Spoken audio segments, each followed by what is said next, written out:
Olá! Hoje a gente vai dar uma olhada mais de perto numa história bem intensa do livro de Gênesis. É o capítulo 37, versículos de 1 a 36. A gente está lá em Canaã com Jacó, que também é Israel, né? E a sua família enorme. E o nosso foco aqui é entender melhor aquela dinâmica bem complicada entre José, um dos filhos mais novos, e os irmãos dele. Queremos ver de onde veio esse conflito todo e, assim, os eventos que levaram àquela venda dramática. Isso, e é uma história que, sabe, embora pareça só um drama de família ali, ela na verdade prepara o terreno para coisas muito maiores, que vão ter impacto lá na frente, em toda a narrativa. É um ponto de partida bem importante mesmo. Certo. Então, vamos começar pelo que salta aos olhos. O favoritismo de Jacó por José. O texto não deixa dúvidas, né? Diz que Jacó o amava mais por ser o filho da velhice e ainda tem a questão da túnica famosa, aquela toda colorida.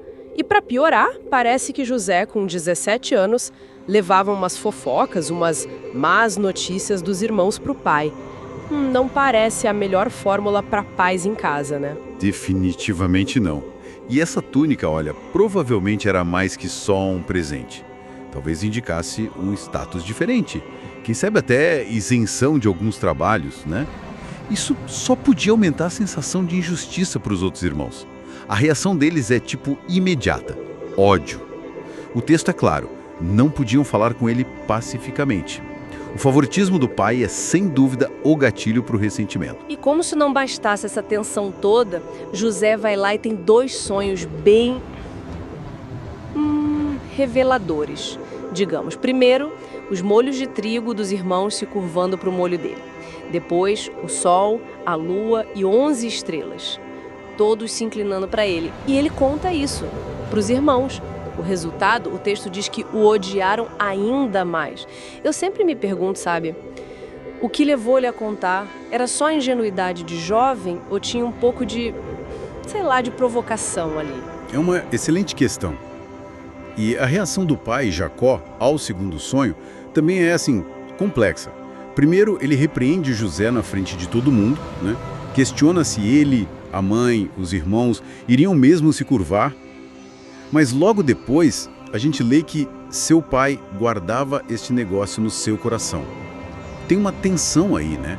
A bronca pública, talvez para acalmar os ânimos, mas uma reflexão interna sobre o que aquilo podia significar, talvez algo divino mesmo. Primeiro em Siquém, depois ele é mandado para Dotã. E essa viagem para encontrar os irmãos, é aí que a coisa fica feia de verdade. Exatamente. Quando eles veem José chegando de longe, a conspiração já começa. O jeito que eles se referem a ele, lá vem o sonhador Mor, é puro desprezo. Não é só pelos sonhos, é pela postura toda que eles percebiam como arrogante. O plano inicial é terrível: matar e esconder o corpo. Mas aí tem a intervenção do Rubem, o mais velho. Ele tenta evitar o assassinato direto. Sugere jogar José numa cova vazia, mas a intenção dele, no fundo, era voltar depois para salvar o irmão. É interessante essa dinâmica, né? Sim, mas parece que o ódio ali, o ódio coletivo, foi mais forte que a influência do Rubem. O ressentimento era tanto que a ideia do Judá de vender o José para aqueles mercadores que estavam passando, ismaelitas ou midianitas, pareceu mais prática, talvez, e mais aceitável para a maioria. Aquela frase, que proveito haverá que matemos a nosso irmão, mostra uma frieza, um cálculo. Trocaram a violência direta pelo lucro, pela conveniência de se livrar do problema. 20 moedas de prata. Impressionante. Tiraram a túnica dele, jogaram na cova e, enquanto comiam, fecharam o negócio, venderam o próprio irmão. E quando Rubem volta e não acha José, ele se desespera, rasga as roupas. Mas os outros já estão pensando no próximo passo: enganar o pai. E o engano é de uma crueldade. Pegam a túnica, matam um cabrito e sujam a roupa com sangue. Levam para o pai, Jacó. Quando ele reconhece a túnica, a dor é absoluta. A conclusão dele é imediata: uma fera o comeu. O luto dele é descrito como inconsolável. Ninguém conseguia aliviar a dor dele. Então o que a gente vê é um ciclo terrível se fechando ali, né? Começa com o favoritismo, que gera inveja.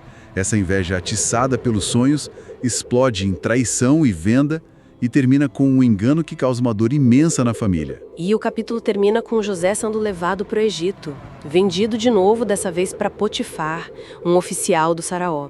Então, resumindo os pontos principais que a gente viu. O tratamento diferente de Jacó foi a faísca inicial. Os sonhos de José colocaram mais lenha na fogueira e a inveja dos irmãos acabou levando à traição, à venda e a esse engano terrível para o pai e para toda a família. Fica então uma questão para a gente pensar, né? Como é que experiências assim de adversidade, de traição tão forte e vividas tão cedo podem moldar o caráter de alguém? Podem fortalecer ou podem destruir? E o que essa parte inicial da história de José já nos mostra sobre essas dinâmicas familiares complexas, às vezes dolorosas, e as consequências que elas podem ter, sabe? Consequências que duram muito tempo.